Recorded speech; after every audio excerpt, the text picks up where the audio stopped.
CM Dhami ने कहा है कि चारधाम यात्रा में धार्मिक संस्कृति को बचाए रखना जरूरी है और सरकार चारधाम यात्रा में आने वाले यात्रियों का वेरिफिकेशन कराएगी। और धामी के इस फैसले से साधु संतों में खुशी की लहर है, जो लंबे वक्त से ये मांग कर रहे थे कि गैर हिंदुओं को धार्मिक क्षेत्र से दूर रखा जाए और चारधाम यात्रा में आने की अनुमति न दी जाए।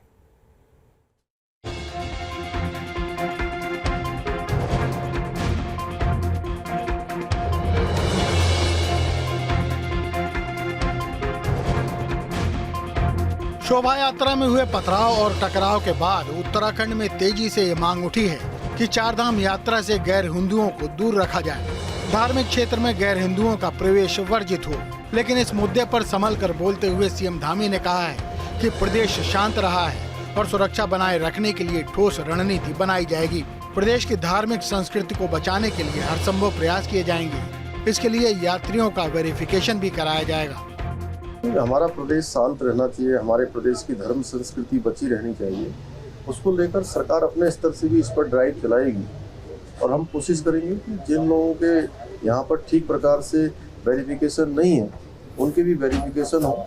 कोई इस प्रकार के व्यक्ति उत्तराखंड के अंदर ना आए जिनके कारण से यहाँ पर स्थिति खराब हो। उत्तराखंड में वेरिफिकेशन कराए जाने के मुद्दे को लेकर बीजेपी के वरिष्ठ विधायक महंत दिलीप रावत ने सीएम के बयान का स्वागत किया है और कहा कि उत्तराखंड में जमीन खरीदने और मकान किराए पर देने तक के मामलों में वेरिफिकेशन होना चाहिए। कुछ सही कहा है और मैं तो यहाँ तक कहता हूँ कि पूरे उत्तराखंड में बिना वेरिफिकेशन के किसी आदमी को न तो जमीन मिलनी चाहिए और न कोई किराए पे मकान मिलना चाहिए।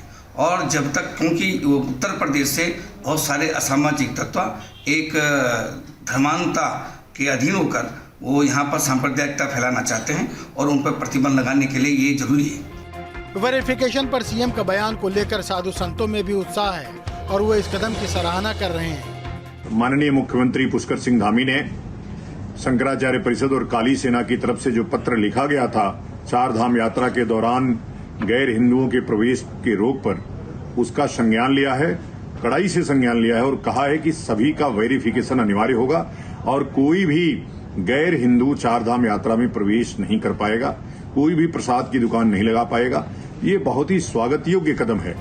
साध्वी प्राची ने भी सीएम धामी का आभार जताते हुए कहा है कि चारधाम यात्रा में गैर हिंदुओं के प्रवेश पर प्रतिबंध की दिशा में उठाया गया कदम स्वागत योग्य है।